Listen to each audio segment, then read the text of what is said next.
Sa number 2, mga nagbiya sa ilang mga balay bangod sa encounter sa Escalante ang nakapauli na. Matapos ang clearing operations, ginpasugta na nga makabalik sa ilatag sa mga panimalay ang 162 ka mga pamilya o kun 554 ka mga individual nga na-displace bangod sa engkwentro sa tunga sa mga soldado kag rebelde sa sitio Cagayo na 1, Barangay Tamlang sa Escalante City sadtong Hunyo 1. Temporaryo sila nga nagtener sa Tamlang Elementary School. Sila ang ginpaidalom sa stress debriefing kag counseling. Nagpatigayon man sang psychosocial support activity kag sila ang ginhatagan sang food assistance antes sila nagpauli sa ilang mga balay.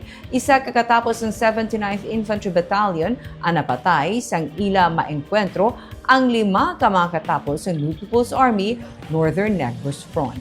Ginsiling ni First Lieutenant Phoebe Fajardo, ang Civil Military Operations Officer ng 79th IB, nga padayon pa ang ila pursuit operation sa nakapalagyo nga mga rebelde.